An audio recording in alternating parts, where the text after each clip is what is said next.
Welcome to Nepal দিদি। আজকে খুব সুন্দর একটা প্রোগ্রামে আমি এসেছি। হোপফুলি প্রোগ্রামটা যেন ভালোভাবে সাকসেসফুলি হতে পারে, এটাই আমার। আমাদের অপরূপা সুন্দরী দর্শক সুন্দরী পত্রিকার পক্ষ থেকে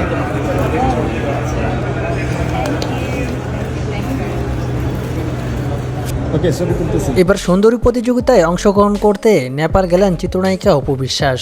নেপালের উদ্দেশ্যে চিত্রনায়িকা অপু বিশ্বাস আজই রওনা দেন। নেপাল গিয়ে পৌঁছেছেন তিনি। সেখানে দুই বাংলার নায়ক নায়িকারাই উপস্থিত হবেন। সুন্দরী প্রতিযোগিতায় দেখা যাবে নায়ক এবং নায়িকাদেরকে। কলকাতা থেকেও যাচ্ছে অনেকে। বাংলাদেশ থেকে দেখা গিয়েছে অপু বিশ্বাস এবং ফ্যাশন ডিজাইনার এবং মেকআপ আর্টিস্ট মাহফুজকে। তিনি অপু বিশ্বাসের সঙ্গেই গিয়েছেন সেখানে। আজকে খুব সুন্দর একটা প্রোগ্রামে আমি এসেছি। হোপফুলি প্রোগ্রামটা যেন ভালোভাবে সাকসেসফুলি হতে পারে, এটাই আমার। আমাদের অপরূপা সুন্দরী দর্শক সুন্দরী পত্রিকার পক্ষ থেকে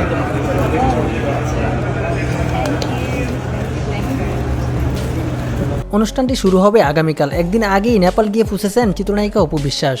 নেপাল কাঠমান্ডু সিটিতেই রয়েছেন অপু বিশ্বাস একটি 5 স্টার হোটেলে। অপু বিশ্বাসকে এয়ারপোর্ট থেকে রিসিভ করে নেন সেখানে থাকা আয়োজক কমিটি। চিত্রনায়িকা অপু বিশ্বাস ঈদের একদিন আগেই কিন্তু কাতার যান। কাতার প্রবাসীদের আয়োজিত অনুষ্ঠানেই অংশগ্রহণ করেন তিনি। কাতার থেকে ফিরেই এবার দেখা গেল নেপাল সুন্দরী প্রতিযোগিতায় অংশগ্রহণ করছেন তিনি।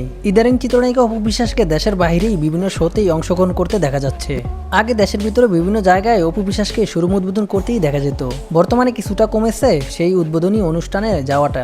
নেপালে আসার কিছুদিন আগেই কিন্তু ছেলেকে নিয়ে থাইল্যান্ডে গিয়েছেন চিত্রনায়িকা অপু বিশ্বাস। সেখানে ছেলেকে নিয়ে বেশ ঘোরাঘুরি করতেও দেখা গিয়েছে এই নায়িকাকে। ঈদের ছুটিটা পুরো সময়টাই কিন্তু কাটিয়েছেন ছেলের সঙ্গে। বিভিন্ন জায়গায় কিন্তু দেখা গিয়েছে অপু বিশ্বাস আবরান খান জয়কে নিয়ে যেতে। এবার ছুটি শেষেই কাজ নিয়ে ব্যস্ত হয়ে পড়েছেন চিত্রনায়িকা অপু বিশ্বাস। তো যাই হোক ভিউয়ার্স, অপু বিশ্বাসের নেপাল যাওয়া নিয়ে আপনাদের কোনো মন্তব্য থাকলে অবশ্যই কমেন্ট বক্সে কমেন্ট করে জানাতে পারেন। ওয়েলকাম টু নেপাল দিদি।